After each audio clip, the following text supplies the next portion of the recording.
Hello everyone, कैसे हैं आप सभी। आई होप आप सभी अच्छे होंगे। आज का आपका टॉपिक बहुत ही इंटरेस्टिंग होने वाला है, जो कि नाम है क्लास 7th का मैथमेटिक्स का चैप्टर है, जो कि चैप्टर नंबर 2 नाम है पॉलिनोमियल्स, जिसका नाम हिंदी में कहते हैं बहुपद। तो ये बहुत ही इंटरेस्टिंग टॉपिक है और बहुत सारे ऐसे स्टूडेंट हैं जिनको समझ में नहीं आता है कि बहुपद की घात कितनी है, डिग्री कितनी है, उसकी पावर कितनी है। ठीक है, तो इस टॉपिक पे हम लोग बहुत ही आसानी से, बहुत ही अच्छे से डिस्कस करने वाले हैं। तो सबसे पहले टॉपिक हमारा क्या है, बहुपद। बहुपद क्या होता है, ठीक है। सबसे पहला टॉपिक क्या है, बहुपद को क्या बोलते हैं, पॉलिनोमियल्स। पॉलिनोमियल्स, बहुपद क्या होता है। बहुपद वह अलजेब्रिक एक्सप्रेशन है, ठीक है, वह अलजेब्रिक एक्सप्रेशन है जो किसी घात की, जिसमें चर हो उसकी घात की पावर को दिखाता है।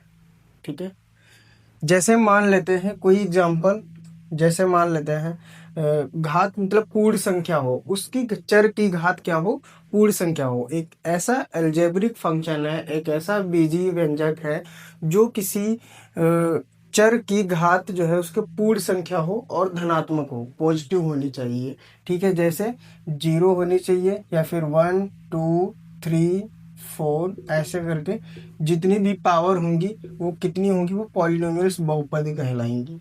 ठीक है, बात करें जैसे एग्जाम्पल के थ्रू, कोई एग्जाम्पल जैसे कैसा होगा, जैसे मान लेते हैं x+2 लिखा हुआ है। ठीक है, क्या लिखा हुआ है, x+2 लिखा हुआ है, तो यहाँ पे घात कितनी है, 1 है।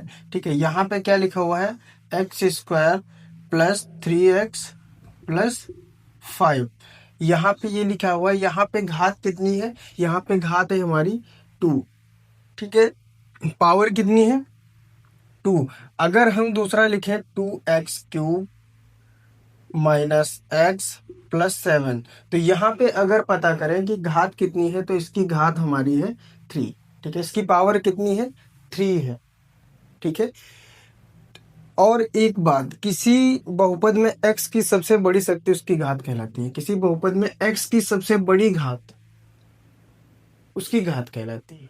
ठीक है, बात करें बहुपद की घात जैसे होती है, जैसे दूसरा आता है बहुपद की घात। बहुपद में चर की घात को सबसे बड़ी घात कहते हैं। एक सबसे अच्छा टॉपिक, बहुपद में चर की घात को क्या कहते हैं, सबसे बड़ी घात कहते हैं, सबसे बड़ी पावर वो कहलाती है। ठीक है, उसके बाद अगर हम बात करें कि बहुपद कितने टाइप्स के होते हैं।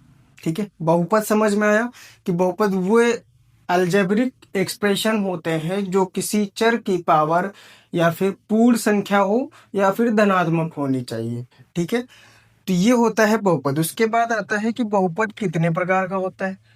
ठीक है, सबसे पहले जो है एक पदी, जिसमें एक पद हो। ठीक है, एक पद, एक पद को क्या बोलते हैं, मोनोमियल। क्या बोलते हैं, मोनोमियल। ठीक है, एक पद को क्या बोलते हैं, मोनोमियल, जिसमें एक पद हो। जैसे एग्जाम्पल के थ्रू, जैसे मान लेते हैं कोई भी एक, जैसे 5x, क्या होगा, 5x, ये क्या है, यहाँ पे एक पद है, तो ये कैसा है, एक पदीय बहुपद है। ठीक है, कैसा बहुपद है, एक पदीय बहुपद है। अगर यहाँ पे हम मान लें द्विपदी, ठीक है, क्या मान लें, द्विपद। द्विपद, तो द्विपद क्या होगा, बाइनोमियल। द्विपद को क्या बोलेंगे इंग्लिश में, बाइनोमियल।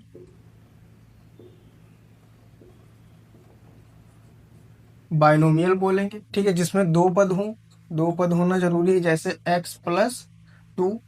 ठीक है, जैसे x+2, ये दो पद वाला हो गया। उसके बाद जैसे लिखा हुआ है x² - 4। ठीक है, x² - 4 लिखा हुआ है, क्या लिखा हुआ है, x² - 4, ये भी कैसा है, दो पद वाला है, तो ये द्विपदीय बहुपद हो जाएगा। ठीक है, इतनी बात समझ में आई। सेम ऐसे ही अगर तीसरा कहें हम, त्रिपद। ठीक है, क्या बोले, त्रिपद, तो त्रिपद को क्या बोलते हैं, ट्राइनोमियल। ठीक है, क्या बोलते हैं, ट्राइनोमियल। ये ट्राइनोमियल हो जाए, इसमें 3 पद होने चाहिए। जैसे x²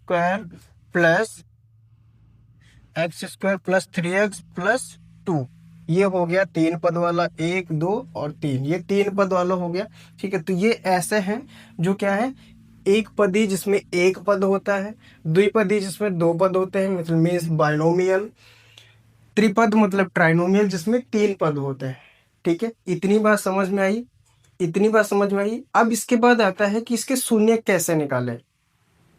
ठीक है, सबसे इंपॉर्टेंट है इसके शून्य कैसे निकालना है। शून्य निकालने के लिए जैसे ही, सबसे पहले शून्य किसे कहते हैं, किसी किसी भी स्टूडेंट को पता है अगर तो कमेंट में तुरंत बताएं।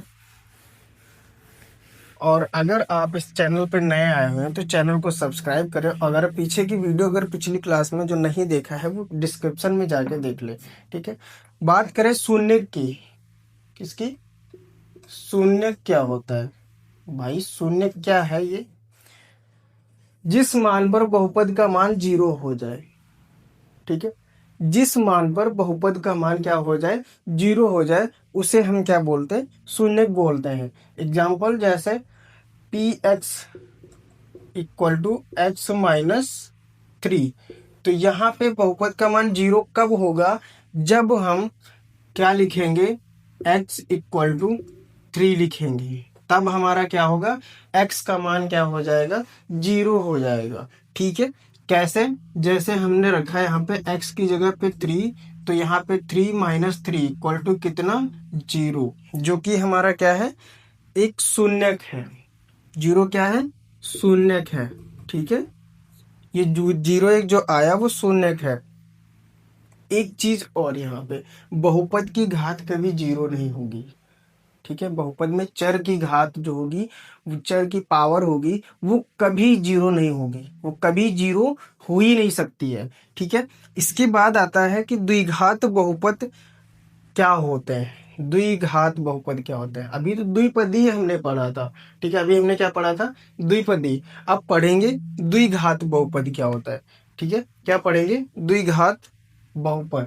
तो द्विघात बहुपद क्या होता है, जिस पद की घात कितनी हो, 2 हो। ठीक है, द्विघात बहुपद का मतलब क्या होता है, जिस पद की घात कितनी हो, 2 हो।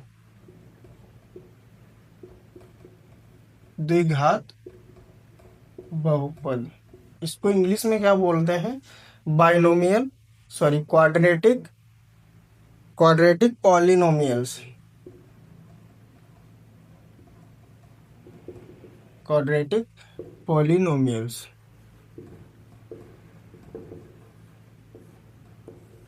इसको बोलते हैं द्विघात बहुपद, जिसकी घात कितनी हो, 2 हो।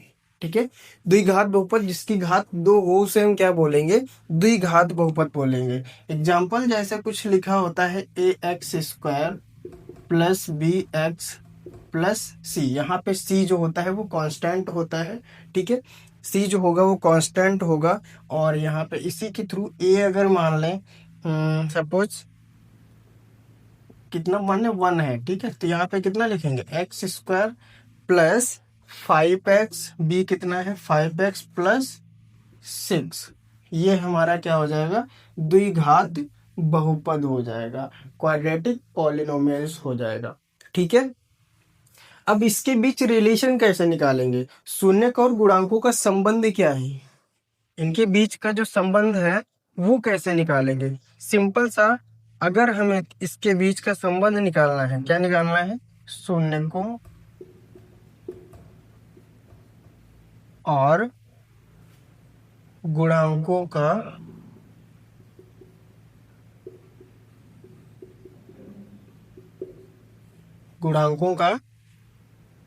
संबंध।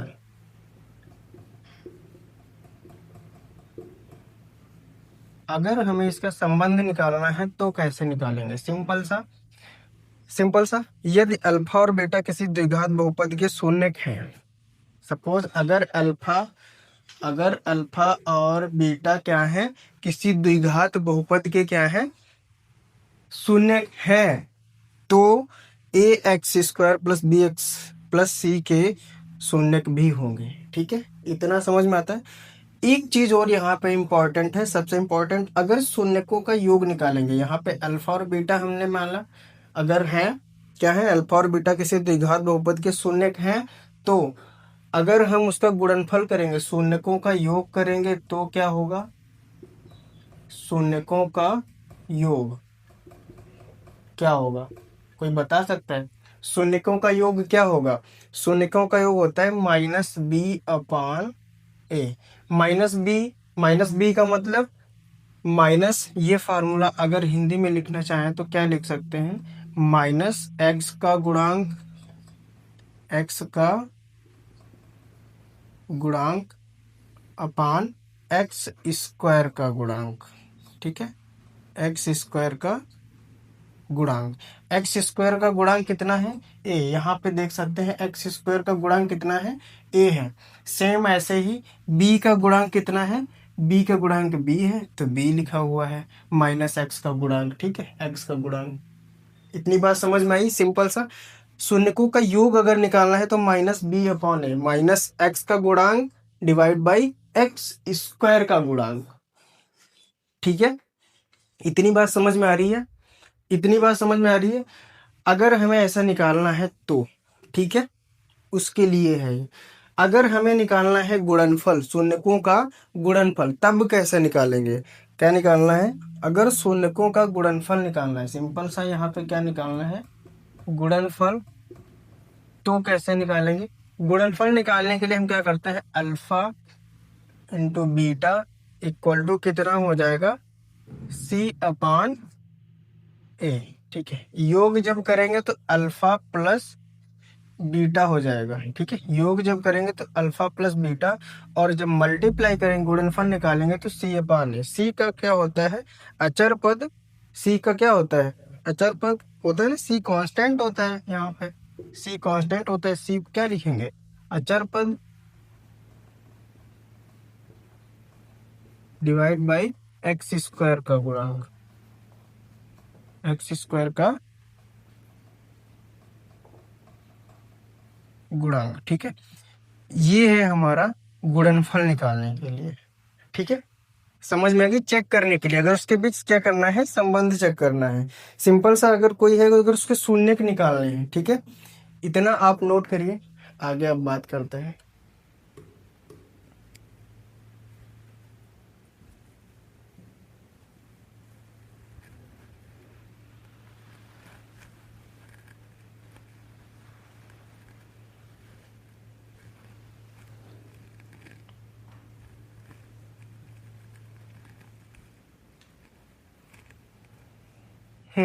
इतना हो जाने के बाद अगर हम किसी भी क्वेश्चन का क्या निकालें, शून्यक निकालें, जैसे आप सभी लोग,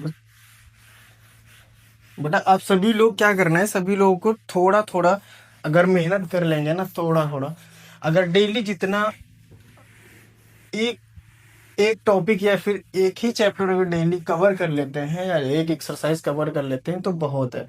ठीक है, इस हिसाब से डेली कवर करना है, समझ गए ना।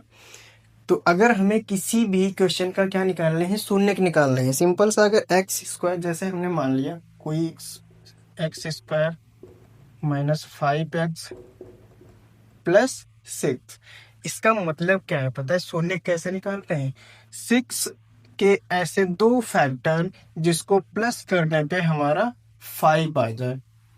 ठीक है, 6 के ऐसे कोई दो फैक्टर करने हैं जिसको हम मल्टीप्लाई करने पे 6 आए, और प्लस करने पे कितना आना चाहिए, 5 आना चाहिए। ठीक है, तो कौन कौन से हो सकते हैं, 3 और 2। 3 को मल्टीप्लाई 2 से करेंगे तो 6 आएगा, और 3 को 2 में ऐड करेंगे तो 5 आएगा, जो कि हमारे पास दोनों है। ठीक है, तो यहाँ पे एक्स स्क्वायर -5x प्लस 6, अब इसको फैक्टर में करो जरा, तोड़ो जरा, 3 और 2 में है तो -3x -2x प्लस 6।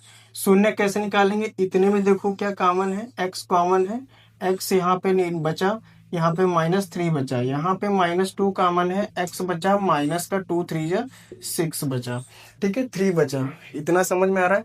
अब इसके दो शून्य हो गए, x-3 और x-2, इतना हो गया, ठीक है। ये हमारे दो क्या हो गए, शून्य हो गए, मीन्स 3 और 2 दो क्या है, शून्य है।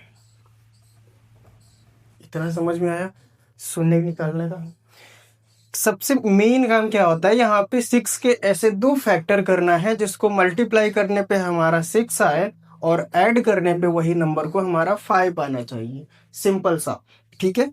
अगर हम यहाँ पे चेक करें कि ये दोनों 3 और 2 इस इक्वेशन के शून्य हैं या फिर नहीं है, कैसे चेक करेंगे बताओ। 3 और 2 को अगर चेक करने पे हमें ऐसे क्या करना है, अगर है कि नहीं है कैसे चेक करोगे, सिंपल सा 2 और 3 को जरा ऐड करो, कितना होगा, 2 और 3 को ऐड करोगे, 2 + 3 को सॉरी 2 और 3 को ऐड करने पे हमारा कितना आता है, 5 आता है, ठीक है। अब क्या करना है, हमें चेक करना है, तो सबसे पहले हम योग निकालेंगे।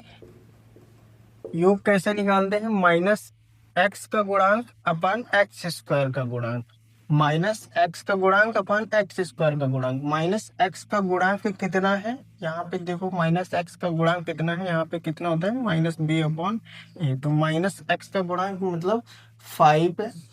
ऑलरेडी वहां पे -5 है, तो यहाँ माइनस पहले से लगा था, -5 / 1, ठीक है। इतना समझ में आता है। अब माइनस और माइनस अंदर जाएगा, प्लस हो जाएगा, मीन्स हमारा 5 आएगा।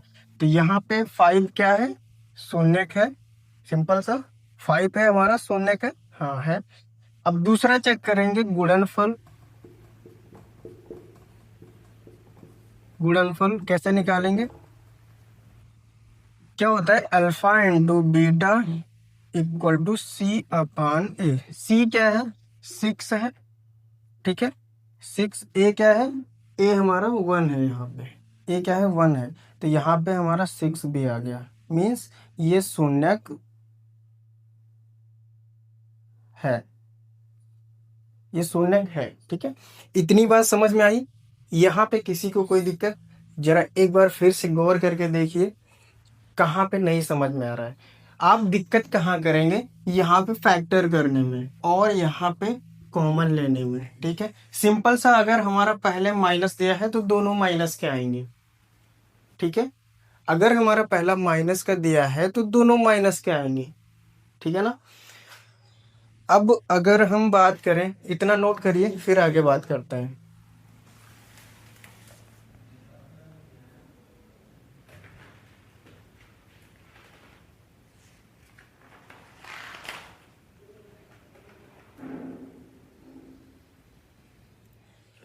ये हो गया, ये हो गया सभी का। उसके बाद और हमारी जो एक्सरसाइज, अगली एक्सरसाइज जो होने वाली है 2.1, वो एक्सरसाइज पूरी जो है वो ग्राफ बेसिस पे होने वाली है। तो ग्राफ बेसिस पे कैसे होते हैं क्वेश्चन, ये आप लोगों को हम बताने वाले हैं। ग्राफ बेसिस पे जो होते हैं, एक्स एक्सिस होता है, वाई एक्सिस होता है, सिंपल सा, ठीक है। ग्राफ बेसिस क्वेश्चन पे क्या होगा, एक्स अक्ष की जितनी बार काटेगा, जितनी बार एक्स अक्ष को काटेगा। ग्राफ कैसे बनता है, ये हमारा एक्स एक्सिस है और ये क्या है, ये वाई एक्सिस है। ये क्या है, ये एक्स एक्सिस है, एक्स, और ये हमारा होता है एक्स डैश, ये होता है वाई और ये होता है वाई डैश। यहाँ पे पॉइंट होता है 0 और यहाँ से स्टार्ट होता है -1, ठीक है, -1, -2, -3, -4, सेम ऐसे ही 1 2, ठीक है, 1 2 3 4 5, कुछ ऐसे करके होता है, ठीक है। ये क्या है, बार ग्राफ बेस्ड क्वेश्चन है, सॉरी ग्राफ बेस्ड क्वेश्चन है ये।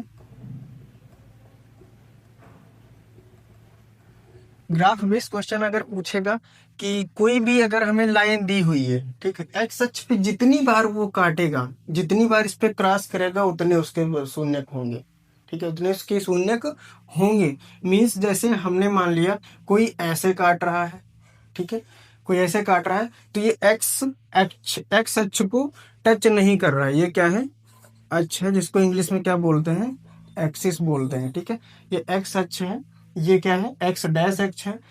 तो अगर हमारा कोई भी ग्राफ हमारा एक्स बार को टच कर रहा है, एक्स एक्सिस को टच कर रहा है, तो कितनी बार टच कर रहा है वो हमारा उसका शून्यक होगा। इसको कितनी बार टच कर रहा है वो उसका शून्य होगा। सपोज एक बार यहाँ टच कर रहा है, कुछ नहीं हुआ। ठीक है, क्यों? क्योंकि यहाँ पे एक्स को टच नहीं कर रहा है। सिंपल सा, अगर यही लाइन हमारी कहाँ पे हो, मान लो यहाँ से इसने स्टार्ट किया, यहाँ पे इसने कट कर दिया। ठीक है, कुछ ऐसा अगर आ रहा है तो इसके शून्य कितने होंगे? 1 2 3।